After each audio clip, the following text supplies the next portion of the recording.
Hello friends, எங்கள் ஊர் மாட்டுப்பொங்கல் எப்படி கொண்டாடணுன்னு ஒரு சின்ன விளாக் பார்க்கலாம். அதுக்கு நாங்கள் மாட்டுப்பொங்கலுக்கு சாயங்காலம் பணியாரம் சுட்டுருவோம். மணியை பார்த்திங்களா 11, நைட்டு 11.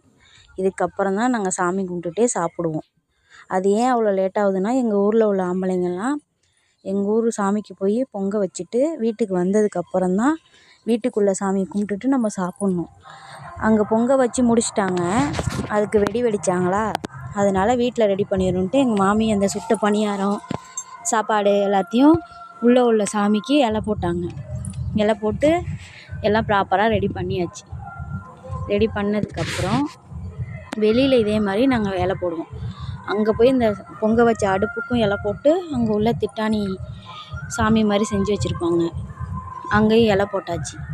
இலை போட்டு அங்கே இங்கே உள்ள சாப்பாடு வச்சோம். வெளில பொங்கல் மாதிரி கொஞ்சம் வெண்பொங்கல் பண்ணியிருப்பாங்க. அந்த வெண்பொங்கலை தான் அள்ளி வைப்பாங்க. அதுக்கு முன்னாடி வேப்பிலையிலையும் இந்த ஆவாரம் பூலையும் மாலை கட்டினதை எல்லாத்துக்கும் போட்டாங்க. இங்கே உள்ள சாமிக்கு அடுப்புக்கு எல்லாத்துக்கும் போட்டாங்க. போட்டதுக்கப்புறம் அந்த வெண்பொங்கலை வச்சு சாமிக்கு பரிமாறினாங்க. இது இங்கே ஒரு முறை. நான் டவுன்லேருந்து இங்கே கல்யாணம் பண்ணதுனால ஸ்டார்டிங்கில் எனக்கு ரொம்ப இது கஷ்டமாக இருந்துச்சு. நைட்டு 11 மணிக்கு மேலே சமைச்சி சாப்பிட்றதுங்கிறது எனக்கு ரொம்ப கஷ்டமாக இருந்துச்சு. அதுக்குள்ளே என் கொழுந்தனார் வந்துட்டார். இது அவர் வச்சுருந்த பொங்க பானை வச்சுட்டு போயிட்டார். இப்போ எல்லா வீட்டுக்கும் அவங்கவுங்க போயிட்டாங்க. பொங்கல் பானை எடுத்துக்கிட்டு இது சாமி மாதிரி வச்சு கும்பிடுவாங்க. அதுக்குள்ளே இந்த ப்ராசஸ் எல்லாம் முடிஞ்சதுக்கப்புறம் கடைசியாக இந்த திஷ்டி சட்டி தூக்குறது அதை ரெடி பண்ணியாச்சு. அடுத்து எங்கள் சின்ன மாமனார் வந்தார். அவர் தேங்காய் உடைச்சி சூடம் காட்டினார். உள்ளே உள்ள சாமிக்கு ஃபஸ்ட்டு தேங்காய் உடைச்சாங்க. இது நான் புதுசாக வந்தபோது ரொம்ப கஷ்டமாக இருந்துச்சு. அதுக்கப்புறம் இப்போ ஓரளவு ஏற்றுக்கிட்டாச்சு, புரிஞ்சிட்டு எல்லாமே. சூடெல்லாம் காட்டியாச்சு.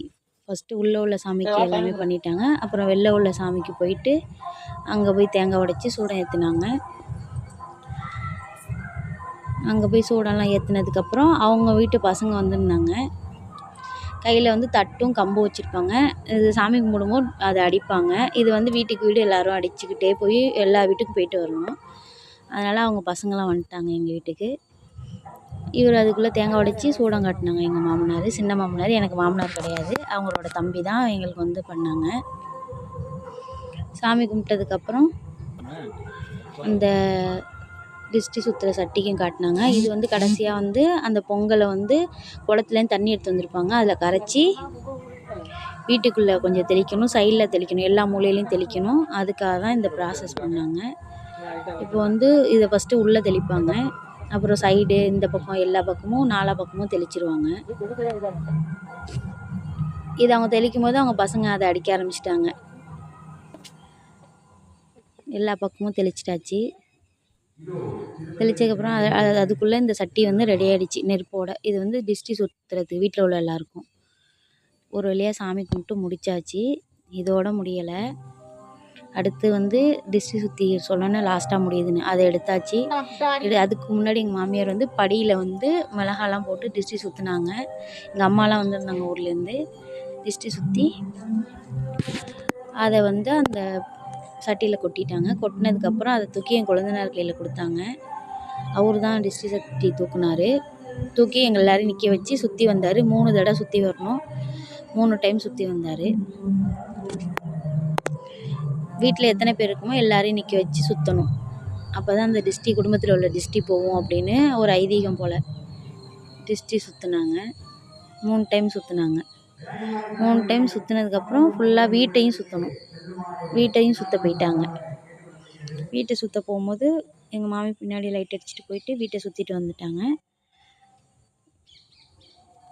வீட்டை சுற்றிட்டு அவங்க வச்சுட்டு வந்ததுக்கப்புறம் தான் நம்ம சாப்பாடு கை வைக்கணும். அந்த தூக்கிட்டு போயிட்டாங்க.